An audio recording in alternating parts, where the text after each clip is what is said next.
Hello दोस्तों, स्वागत है आपका उत्तराखंड भूमि क्लासेस में। तो इस वीडियो में बात करने वाले हैं स्केलर के लिए। तो यहाँ पे देखिए आपका, इससे पहले मैं आपके लिए एक पार्ट यहाँ पे लेके आ चुका हूँ जिसमें हमने 1 से 50 तक प्रश्न यहाँ पे कर दिए थे। तो हम यहाँ पे बात करने वाले हैं प्रीवियस ईयर पेपर के बारे में। साथ ही मैं आपको बता चुका हूँ जो पेपर है इससे पहले स्केलर का उत्तराखंड में नहीं हुआ है, अदर स्टेट में हुए हैं। साथ ही मैं आपको यहाँ पे जो सीरीज है ये प्रीवियस ईयर की, इसमें आपका 10th बेस पे जो भी अभी तक UK triple S C, UK PSC ऐसे एग्जाम करा चुका है जो कि साइंस और मैथ से रिलेटेड हैं, तो वो मैं आपको यहाँ पे इस सीरीज में कराने वाला हूँ। इसके बाद आपकी रेगुलर क्लासेस आने वाली हैं जो कि आपकी 9 या 10 से आपको रेगुलर इसी चैनल पे फ्री ऑफ कॉस्ट में आपको देखने को मिलने वाली हैं। तो चैनल को आपको सब्सक्राइब कर लेना है। साथ ही इसमें बात करेंगे, 3 प्लेलिस्ट इसकी बनाने वाला हूँ। पहली बन चुकी है जिसमें प्रीवियस ईयर पेपर हो गए, दूसरी रेगुलर क्लासेस वो आपका स्केलर क्लासेस करके आपका नया प्लेलिस्ट रहेगा। अगर कोई इस वीडियो को बाद में देख रहा है तो उसको ये तीनों प्लेलिस्ट मिल जाएंगी। तो यहाँ पे देखिए अभी आपका प्रीवियस ईयर बन चुका है, दूसरा आपका स्केलर की क्लासेस वाली बन जाएगी, साथ ही फिर इसका एक तीसरा बनेगा जो कि आपका मॉक टेस्ट रहेगा। तीनों स्केलर की आपकी ये प्लेलिस्ट में जाके आपको देख लेनी है जो भी इन वीडियोस को बाद में देख रहे हैं। तो यहाँ पे देखिए आपका काफ़ी लोगों के कमेंट यहाँ पे ये भी आ रहे हैं, पेपर कब तक होगा, फिजिकल कब तक होगा। जो उसमें टाइम लगने वाला है उतना टाइम नहीं, 6 महीने के आसपास में आपका ये दोनों चीज़ें कंप्लीट हो जाएंगी। अभी जैसे ही यहाँ पे चुनाव का रिजल्ट आएगा उसके बाद ही ये प्रोसेस स्टार्ट होने वाला है। तो मैक्सिमम आप 6 मंथ यहाँ पे लेके चल सकते हैं।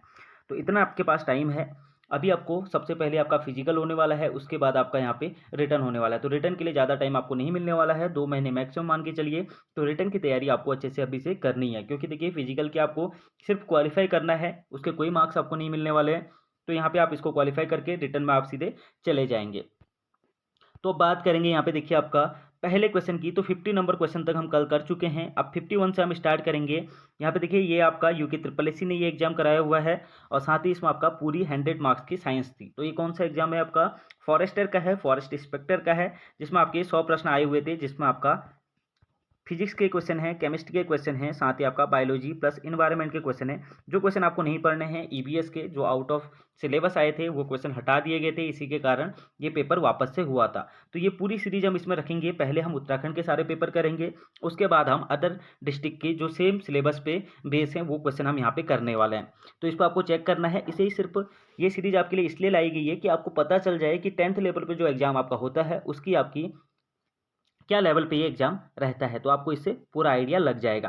तो 51 नंबर क्वेश्चन है आपका, देखिए यहाँ पे कार्बन डाइऑक्साइड जो आपका है, अणु में कितने ऑक्सीजन परमाणु होते हैं। सिंपल सा क्वेश्चन है, क्या फॉर्मूला रहता है, CO2 रहता है। तो ऑक्सीजन के कितने परमाणु हैं, 2 परमाणु हैं। तो सीधे सीधे यहाँ पे 2 आंसर इसका हो जाएगा। देखिए बेसिक से क्वेश्चन आते हैं, कोई भी टफ क्वेश्चन आपका नहीं दिखता है इसमें। सेकंड है 52 नंबर, संवेग में नियत परिवर्तन उत्पन्न करने हेतु थोड़े समय के लिए कार्य करने वाला एक बड़ा बल क्या कहलाता है। तो उसको आपका आवेगी बल बोलते हैं, इंपल्सिव फोर्स उसको बोला जाता है। तो बी ऑप्शन इसका आपका राइट आंसर हो जाएगा। बात करेंगे 53 नंबर क्वेश्चन की। तो यहाँ पे देखिए, ध्वनि तरंगें माध्यम के कणों की गति द्वारा अभिलक्षित होती हैं, इसलिए इन्हें डैश कहा जाता है। तो इसलिए इनको क्या बोला जाता है, आपका मैकेनिकल वेव बोला जाता है, या यांत्रिक तरंगे इनको बोला जाता है। तो सीधे सीधे भी पूछ लेता है ध्वनि तरंगे क्या हैं आपकी, तो यांत्रिक तरंगे ये हैं आपकी। तो ये काफ़ी अच्छा क्वेश्चन है, बहुत बार पूछा गया है, और ऐसा नहीं है इनसे रिपीट नहीं होगा। 100% लिख के ले लीजिए। जो मैं प्रीवियस ईयर की यहाँ पे सेट कराऊंगा, कम से कम मैं आपको यहाँ पे जब तक पेपर होगा 25 से 30 पे यहाँ पे आपकी वीडियो आ जाएंगी, और इन्हीं में से कंफर्म है कि 20 से 30 क्वेश्चन आपको देखने को डायरेक्ट मिलने वाले हैं। ये सारे क्वेश्चन जितने भी हैं, मैं लैब असिस्टेंट के लिए जब पहला सिलेबस था उसमें मैं सब कुछ करा चुका हूँ। यहाँ पे स्केलर के लिए वापस से सारी क्लासेस स्टार्टिंग से सिलेबस वाइज होने वाली है, जो कि आपको 3 या 4 दिन में ये वीडियोज आपको देखने को मिल जाएंगी। बात करेंगे अगले क्वेश्चन की, आवर्त सारणी में सबसे अधिक विद्युत ऋणात्मक तत्व कौन सा है। तो बहुत बार पूछा गया है, रेलवे के एग्जाम में तो काफ़ी बार पूछा जाता है। इसका आंसर आपका डायरेक्ट हो जाएगा फ्लोरीन, जो कि आपका ए ऑप्शन यहाँ पे दिया हुआ है। साथ ही बोल दूँ, टेलीग्राम चैनल का लिंक यहाँ पे डिस्क्रिप्शन में दिया हुआ है, उसको भी आपको ज्वाइन कर लेना है। उस पर भी जल्दी आपका 1K होने वाले हैं, तो आप लोग वहाँ पर जरूर से जुड़ जाएँ। अगला क्वेश्चन है, ध्वनि तरंग में अधिकतम संपीड़न क्षेत्र निरूपित करने वाला शिखर क्या कहलाता है, आपसे पूछा जा रहा है। तो उसको बोलते हैं क्रेस्ट। यहाँ पे देखिए आपका श्रृंग जिसको बोला जाता है। अब यहाँ पे देखिए कौन सा पूछा जा रहा है, अधिकतम संपीड़न है, और यहाँ पे अगर बात करें न्यूनतम संपीड़न की, तो उसको गर्त बोला जाता है। यह आपका डी ऑप्शन अगर उसका राइट आंसर हो जाता। यहाँ पे आपका जो आंसर रहेगा वो बी ऑप्शन रहेगा। अगला क्वेश्चन यहाँ पे हटा दिया गया था क्योंकि 11th 12th या हायर लेवल से आपसे पूछा गया था। पृथ्वी की परिक्रमा करने वाले उपग्रह की गतिज ऊर्जा की प्रकृति क्या होती है। तो उसकी जो प्रकृति होती है वो धनात्मक होती है। यहाँ पे ए ऑप्शन इसका राइट आंसर है। मानवीय गतिविधियों के कारण भूमि की उत्पादकता कम होने की स्थिति डैश कहलाती है, तो उसको आपका क्या बोलते हैं, मरुस्थलीकरण कहते हैं। कॉमन सेंस वाला ये भी आपका क्वेश्चन था। अगले क्वेश्चन पे चले जाते हैं। यहाँ पे देखिए आपका निम्नलिखित में से कौन सा प्रकाश रासायनिक धूम कुहा स्मॉग है, तो यहाँ पे देखिए ओजोन को ये बोला जाता है। ये मैं जो आपको चैप्टर वाइज पूरे क्लियर करूंगा, वहाँ पे पूरा आपको ब्रीफ में समझाऊंगा, तो ये सब चीज़ें वहाँ पे आपको कवर हो जाएंगी, इसकी टेंशन आपको नहीं लेनी है। अभी आपको सिर्फ लेवल देख लेना है, या इन वीडियोज़ को जो बाद में देख रहा है आपको देख लेना है कि आपको इसमें से कितना आता है। अंतरावस्था केंद्रक में निम्नलिखित में से कौन सी अत्यधिक विस्तारित और विस्तृत केंद्रित प्रोटीन फाइबर है, तो यहाँ पे आपका जो क्रोमेटिन होता है वो यहाँ पे आपका राइट आंसर हो जाएगा, डी ऑप्शन। अब इन क्वेश्चन जो भी हैं इनको मैं आपका जो एक्सप्लेन करूंगा, अगली वीडियो जो भी आएगी इसके बाद वो आपको व्हाइट बोर्ड पे मिलने वाली है। तो व्हाइट बोर्ड पे मैं आपको जितने भी ऑप्शन है या इनसे रिलेटेड कोई भी क्वेश्चन है वो यहाँ पे आपको मैं पूरा ब्रीफ में समझा दूंगा, इसकी टेंशन आपको नहीं लेनी है। ये आपकी एक सीरीज चलेगी जिसमें प्रीवियस ईयर में बीच बीच में कराते रहूँगा। रेगुलर क्लासेज आपको चैप्टर वाइज अलग से मिलेंगी, मॉक टेस्ट बीच बीच में आपको मिलते रहेंगे। तो तीनों चीज़ें आपको इसी चैनल पे मिलने वाली हैं, और आपको चैनल को सब्सक्राइब जरूर से करना है और वीडियो को शेयर जरूर से करना है जिन लोगों को भी फॉर्म ये भरा हुआ है। निम्नलिखित में से कौन सी भारत की देसी गाय की नस्ल है, तो यहाँ पे जो हल्लीकर होता है वो यहाँ पे भारत की देसी गाय की यहाँ पे एक नस्ल है। अगला क्वेश्चन काफी महत्वपूर्ण है, बहुत बार पूछा गया है। जो आपका दूध निष्कासन या स्राव में मुख्य रूप से कौन सा हार्मोन शामिल है, तो ऑक्सीटोसिन यहाँ पे आपका जो ए ऑप्शन है वो इसका राइट आंसर होगा। काफी लोगों को ये पता भी होगा जो लोग एग्जाम की तैयारी कर रहे हैं। अब देखिए कंफ्यूज करने वाले क्वेश्चन यहाँ पे ऐसे आते हैं। हीरे का रासायनिक सूत्र क्या है, बोल चुका हूँ 9th में, आपका तीसरा या चौथा चैप्टर है जिसमें कार्बन के अपरूप या फिर कार्बन के प्रारूप करके एक चैप्टर आता है, उसमें ये डिटेल में पूरा दिया हुआ है, टेंशन नहीं लेनी है, पूरा आपको मैं पढ़ा दूंगा। तो सिंपल सा आंसर रहता है डी ऑप्शन। किसका है आपका, कार्बन का अपरूप ये आपका होता है, और ये आपका क्या है, सबसे कठोर पदार्थ है। अब बात करेंगे हरित क्रांति के दौरान विकसित सोनालिका फसल क्या थी, तो उस टाइम पे जो हरित क्रांति आई थी वो अर्ध बोना गेहूं के लिए आई थी। तो यहाँ पे देखिए आपका जो डी ऑप्शन है वो यहाँ पे आपका राइट आंसर हो जाएगा। और रोगों से एक क्वेश्चन पूछा गया है, निम्नलिखित में से कौन सा रोग जो फेफड़ों की वायु कोशिकाओं, जो वायु की भरी थैलियां होती हैं उनको संक्रमित करता है, तो निमोनिया इसका आपका राइट आंसर हो जाएगा। ए ऑप्शन इसका आपका राइट आंसर है। ये क्वेश्चन आपसे नहीं पूछा जाएगा, फिर भी मैं आपको उसको बता देता हूँ, ये कंफर्म है कि नहीं आएगा ऐसे क्वेश्चन। भारत में मुख्य भूमि में जो उपोष्ण कटिबंधीय पश्चिमी जेट धाराएं कहाँ स्थित हैं, तो 27 से 30 डिग्री उत्तर अक्षांश में ये आपकी स्थित हैं। देखिए ये ऐसे क्वेश्चन हैं जो इस बार नहीं पूछे जाएंगे, ये आउट ऑफ सिलेबस पिछली बार आए हुए थे, इनकी आपको ज़्यादा टेंशन नहीं लेनी है कि इस टाइप के क्वेश्चन भी बनेंगे या नहीं बनेंगे। लेकिन जैसे सिलेबस कंप्लीट होगा मैं आपको ये चीज़ें भी एक बार बता दूंगा कि कहाँ कहाँ से और क्वेश्चन भी बन सकते हैं अगर आउट ऑफ सिलेबस पेपर आता है। आएगा नहीं लेकिन फिर भी एक बार हम चल सकते हैं। बायोगैस का प्रमुख घटक कौन है, काफ़ी महत्वपूर्ण क्वेश्चन, बहुत आसान क्वेश्चन, बहुत बार पूछा गया है। जो CH4 होता है आपका सॉरी, यहाँ पे जो मीथेन होता है आपका, जो मीथेन है बायोगैस का प्रमुख घटक यहाँ पे होता है। अब बात करते हैं अगले क्वेश्चन की, एल्यूमिनियम में कितने संयोजी इलेक्ट्रॉन मौजूद हैं, तो यहाँ पे देखिए संयोजकता, संयोजी इलेक्ट्रॉन, ये मैं सब कुछ पढ़ा चुका हूँ, वापस से आपका आएगा जैसे आपका सिलेबस स्टार्ट होगा, पहले दूसरे चैप्टर में ही आपको दिखने वाला है। तो 3 होते हैं, ये आपका पी टाइप का रहने वाला है। निम्नलिखित में से कौन सा ई अपशिष्ट है, देखिए कॉमन सेंस वाला, सड़े हुए फल, सूखे पत्ते, क्षतिग्रस्त मॉनिटर या फिर शल्य अपशिष्ट। तो आपको पता है कि जो ई अपशिष्ट मतलब इलेक्ट्रॉनिक अपशिष्ट कौन सा है, तो मॉनिटर ही होगा। तो यहाँ पे राइट आंसर आपका क्षतिग्रस्त मॉनिटर। कार्बन चक्र में पौधों के लिए कार्बन का स्रोत क्या है, तो वायुमंडलीय कार्बन डाइऑक्साइड इसका आपका स्रोत रहता है। गंगा नदी के संदर्भ में GAP का क्या अर्थ है, तो ये भी आपको बुक में मिल जाएगा, गंगा एक्शन प्लान इसका फुल फॉर्म है GAP का। देखिए अगला न्यूमेरिकल है। अब देखिए काफ़ी लोगों के ये भी क्वेश्चन थे कि फिजिक्स में न्यूमेरिकल कितने पूछे जा सकते हैं, तो देखिए आपका 50 नंबर का PCB आने वाला है।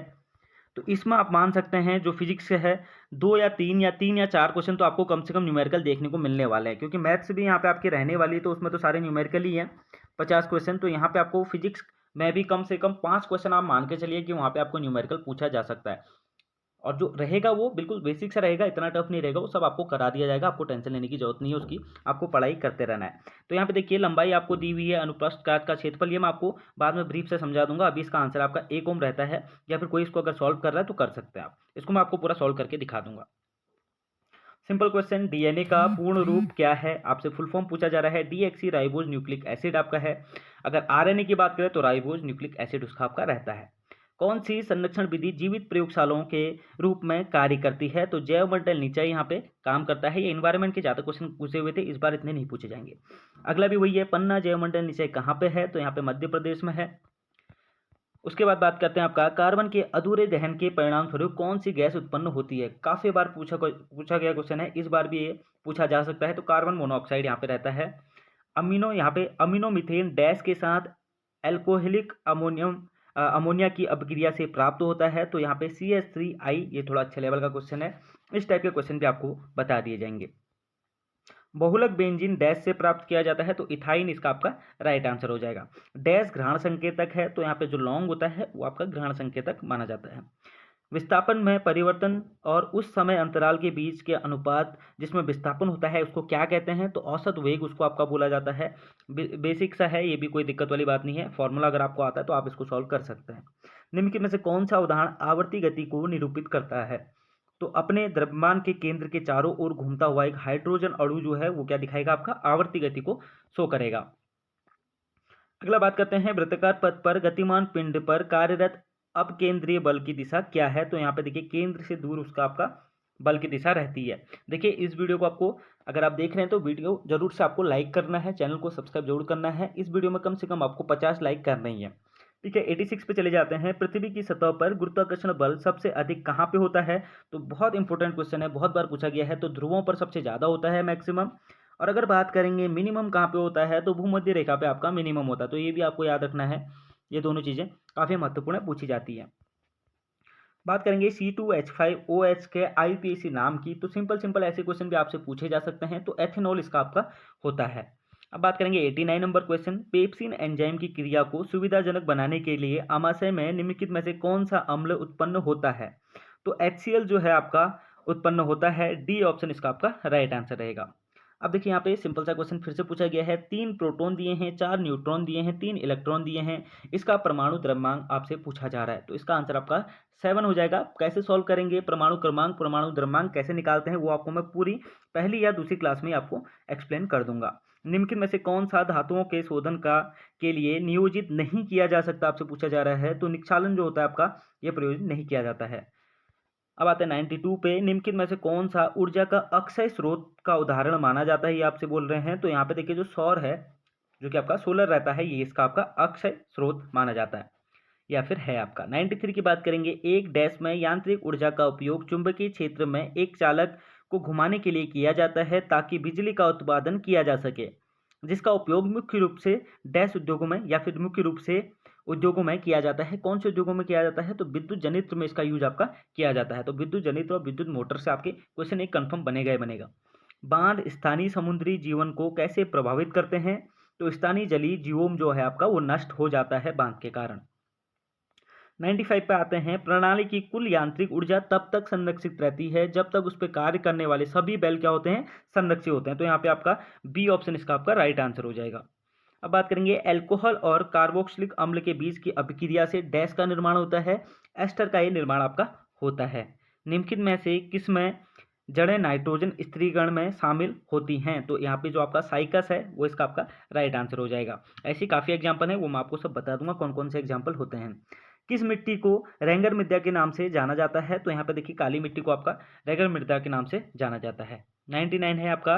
बंगाल का आतंक का कारण क्या था। तो जलकुंभी का पौधा। ये तो आपका जीके जीएस सभी जगहों पे पूछा जाता है, तो काफ़ी इंपॉर्टेंट क्वेश्चन ये भी आपका रहने वाला है। अब बात करेंगे देखिए अंतिम क्वेश्चन 100 नंबर क्वेश्चन। तो यहाँ पे एक पेपर हमने पूरा कंप्लीट कर दिया है। यहाँ पे 100 क्वेश्चन यहाँ पे आपके कंप्लीट हो चुके हैं, जो कि आपके फिजिक्स के थे, केमिस्ट्री के थे, बायोलॉजी के थे। यहाँ पे अभी साथ में आपके ईवीएस के भी क्वेश्चन यहाँ पे ऐड हुए हैं। तो ईवीएस के मैं आपको बता चुका हूँ कौन कौन सा इंपॉर्टेंट है, कौन कौन सा नहीं है। अंतिम क्वेश्चन देख लेते हैं। आधुनिक आवर्त सारणी में के समूह में जो 15 समूह है उसके तत्वों को अपमिश्रित सिलिकॉन डैश बनाता है। तो क्या बनाता है, बात करेंगे 15 की। तो 15 आपका बनाता है एन टाइप। अगर आ जाएगा 13 तो यहाँ पे आ जाएगा पी टाइप। और जो आपका 14 वाला होता है वो आपका क्या होता है, सेमीकंडक्टर होता है, जिसमें आपके एसआई और जर्मेनियम आपका मेन आता है। इसी से क्वेश्चन आपके बनते हैं।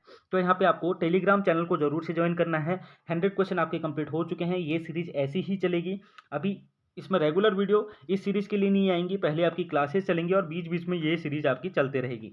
तो आपको ये तीनों सीरीज जो मैं आपको बोल चुका हूँ वो आपको देखनी है, जो भी इस वीडियो को बाद में देख रहे हैं। अभी ये प्लेलिस्ट बनने वाली है, कोई टेंशन की बात यहाँ पे नहीं लेनी है। तो ठीक है, आपको चैनल को सब्सक्राइब करना है और वीडियो को लाइक जरूर से करना है। 50 का यहाँ पे टारगेट रख के चल रहे हैं, 50 लाइक हो जाए तो काफ़ी अच्छा है। तो इस वीडियो में बस इतना ही। वीडियो पसंद आए तो लाइक करें, चैनल पे पहली बार विजिट करें, सब्सक्राइब जरूर करें। फिर मिलते हैं अगली वीडियो में। Thank you so much.